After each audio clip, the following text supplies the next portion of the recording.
Hello दोस्तों, आप सबको मेरी तरफ से नमस्ते, सत श्री अकाल और सलाम। आज हम बात करेंगे कि स्टॉक एक्सचेंज कैसे काम करती है, जिसको कि हम पंजाबी हिंदी में ये भी कह देते हैं शेयर मार्केट। तो 16वीं सदी में अ, अंग्रेज, फ्रांसीसी और पोर्चुगीज कंपनीज ने सी रूट्स ढूंढा इंडिया के साथ व्यापार करने के लिए। उस समय वो भारत से मसाले, सोना, कपड़ा, सिल्क आदि का व्यापार करते थे और यहाँ से ये चीज़ें ले जाकर सारी दुनिया में बेचते थे। इससे उनको अच्छा खासा प्रॉफिट होता था। लेकिन ये कोई आसान काम नहीं था। इसमें बहुत इन्वेस्टमेंट लगती थी और इसलिए इन लोगों ने उस समय लोगों से जा जाकर ये कहना शुरू किया कि आप हमें पैसे दें और हम आपको अपनी कंपनी का कुछ हिस्सा बेच देंगे और इससे आप जो भी हमारे को प्रॉफिट होगा उसका उतना प्रतिशत हिस्सा हम आपको देंगे। तो लोगों ने इसमें अपना पैसा लगाना शुरू किया। इन कंपनियों ने उन सालों में बहुत प्रॉफिट कमाया और शेयर होल्डर्स को उस प्रॉफिट का काफ़ी हिस्सा दिया और लोग दिनों दिन मालामाल हो गए। और इस तरह अनजाने में इन लोगों ने मॉडर्न समय के शेयर मार्केट की नींव रखी। उसके बाद इंग्लैंड में, फ्रांस में, इन देशों में धीरे धीरे स्टॉक एक्सचेंज खुल गई, जहाँ पर लोग कंपनियों के में अपने पैसे निवेश करते थे और उनसे उनके शेयर खरीदते थे।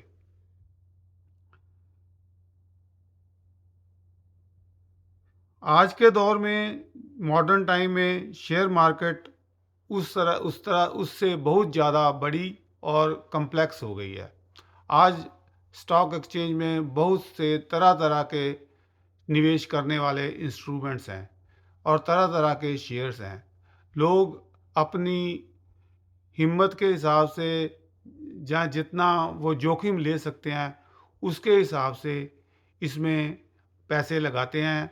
और क्योंकि शेयर मार्केट में घाटा भी पड़ सकता है और फ़ायदा भी हो सकता है। बैंक में पैसे रखने की तरह नहीं है कि आपको एक निर्धारित ब्याज ही मिलेगा। इसमें अगर ज़्यादा कंपनी फ़ायदे में जाती है तो ज़्यादा प्रॉफ़िट भी हो सकता है। अगर कंपनी घाटे में जाती है तो आपको नुकसान भी हो सकता है और उसी के हिसाब से शेयर मार्केट में उसकी वैल्यू बढ़ती घटती है। इसलिए शेयर मार्केट में हमें हमेशा सोच समझ कर पैसा निवेश करना चाहिए। अब भारत की मुख्य स्टॉक एक्सचेंज बॉम्बे में है और उसका नाम बॉम्बे स्टॉक एक्सचेंज है। इसी तरह भारत में और भी काफ़ी स्टॉक एक्सचेंजेज हैं। इसी तरह पाकिस्तान में जो उनकी मुख्य स्टॉक एक्सचेंज है, उसको कराची स्टॉक एक्सचेंज कहते हैं। इसी तरह यूएसए की जो सबसे बड़ी स्टॉक एक्सचेंज है, उसका नाम न्यूयॉर्क स्टॉक एक्सचेंज के नाम से जाना जाता है। और दुनिया में इस समय यूएसए की जो स्टॉक एक्सचेंज है, वो सबसे बड़ी स्टॉक एक्सचेंज गिनी जाती है।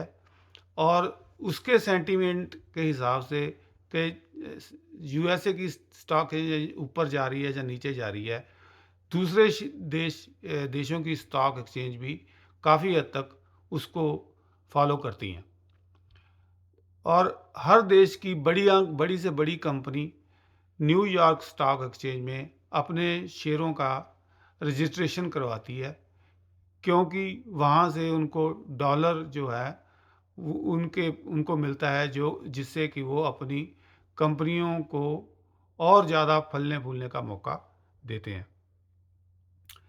स्टॉक एक्सचेंज को सरकार द्वारा नियंत्रित किया जाता है। सरकार ने इसमें लोगों की सेफ्टी के लिए और कंपनीज किसी दायरे में रहकर, किसी कानून में रहकर काम करें, इसके लिए उन्होंने काफ़ी कानून बनाए हुए हैं और सेफगार्ड्स बनाए हुए हैं। जो भी कंपनी इसमें निवेश करना चाहती है, उसको उन नियमों का, उन मानकों का पालन करना पड़ता है और हर साल अपनी बैलेंस शीट स्टॉक एक्सचेंज में जमा करानी पड़ती है। समय-समय पर अगर कोई चेंजेस होती हैं, वो भी उनको बताना पड़ता है और कम से कम 1 साल बाद अपनी एनुअल जनरल मीटिंग करनी होती है, जिसमें के स्टॉक के जो शेयर होल्डर्स होते हैं, चाहे कोई छोटा है, चाहे बड़ा है, वहाँ आकर अपना नज़रिया और अपनी जो भी उनका कोई राय होती है, सजेशन होती है, वो कंपनी को दे सकते हैं।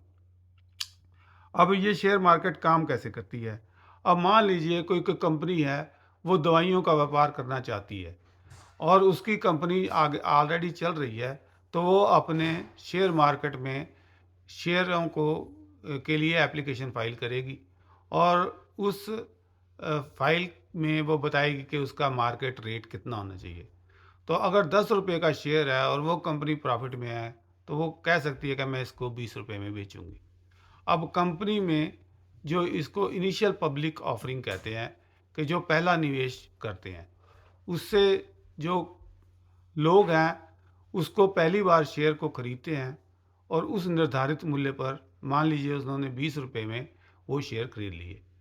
तो अब अगर उसको शेयर खरीदने वाले ज़्यादा थे और कम लोगों को शेयर मिले हैं, तो जो बाकी शेयर हैं, उसके शेयर जब स्टॉक एक्सचेंज में लिस्ट हो जाएँगे, तो वो वहाँ से खरीदेंगे।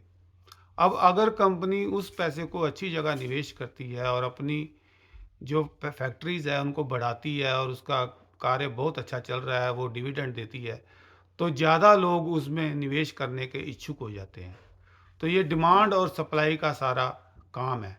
अगर उसके शेयरों की डिमांड ज़्यादा है, तो उसके शेयर का मार्केट वैल्यू भी बढ़ जाती है और वो डिविडेंड भी देती है और वो अपने उससे उसके मार्केट में जो शेयर है उसकी कीमत भी बढ़ जाती है, जिससे वो बाद में अगर राइट इशू लाती है, जहाँ अगली बार जब वो शेयर मार्केट में लाती है, तो वो और महंगे रेट पर शेयर लेके आती है। इससे जो शेयर होल्डर हैं, उनको भी प्रॉफिट होता है और उनका उस कंपनी में भरोसा बना रहता है। लेकिन अगर यही कंपनी किसी कारणवश घाटे में जाना शुरू कर देती है, तो शेयर होल्डर उस कंपनी के शेयर बेचना शुरू कर देते हैं, जिससे इसकी शेयर मार्केट कम हो जाती है और ये लोगों को उससे घाटा पड़ जाता है। अगर ये कंपनी ऐसे ही घटती बढ़ती रहे, तो लोगों का प्रॉफिट भी उसी हिसाब से घटता बढ़ता रहता है।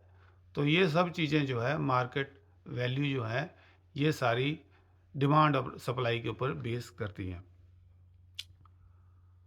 अब कंपनीज़ का प्रॉफिट या लॉस ये कई बातों पर निर्भर करता है।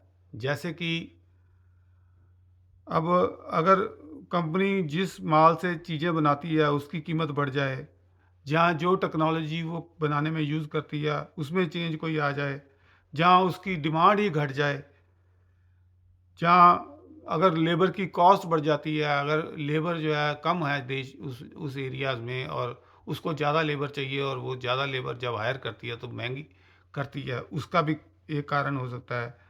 जहाँ उसकी कोई लीडरशिप है, जो बहुत काबिल आदमी है, जो उसको चला रहा है, वो चेंज हो जाए और कंपनी की टेक केयर करने वाला कोई ना हो और जो पैसा उनके पास है, उसका निवेश वो अच्छे और अक्लमंद ढंग से ना करें, तो उससे भी कंपनी को घाटा पड़ जाता है और इसके उलट अगर यही चीज़ें दूसरी तरफ हों, तो उस कंपनी का प्रॉफ़िट और उस कंपनी का माल खरीदने वाले कितने लोग हैं, उसके हिसाब से उसका प्रॉफ़िट बढ़ जाता है। तो ऐसे बहुत से एग्ज़ाम्पल हैं आज की तारीख में, जिनमें कुछ ही दिनों सालों में कुछ कंपनीज़ ने लोगों को बहुत प्रॉफ़िट लेके दिया है। जैसे टेस्ला कंपनी है, टेस्ला कंपनी इलेक्ट्रिक कार्स बनाती है और इसने अपनी शेयर मार्केट में बहुत ज़्यादा लोगों को प्रॉफ़िट दिया है। इसी तरह एक कंपनी एंटरटेनमेंट कंपनी है जिसको नेटफ्लिक्स कहते हैं। इस कंपनी का शेयर भी आने पिछले कुछ सालों में बहुत ज़्यादा बढ़ा है। इसलिए स्टॉक मार्केट में जब भी निवेश करना हो, तो हमें ये ध्यान रखना चाहिए कि स्टॉक मार्केट या शेयर मार्केट एक बहुत ही जोखिम भरा काम है और इसमें निवेश करने के लिए आपको काफ़ी रिसर्च करनी चाहिए और आपको सुनी-सुनाई बातों को या किसी और की बात सुन के किसी कंपनी में निवेश नहीं करना चाहिए, क्योंकि इसमें जोखिम होता है और आपको फ़ायदा होने की जगह नुकसान भी हो सकता है।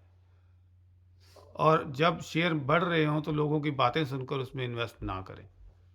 आज के लिए बस इतना ही, कल किसी नई वीडियो के साथ आएँगे। अगर आपको ये वीडियो पसंद आए तो please like, subscribe and share my channel. Thank you.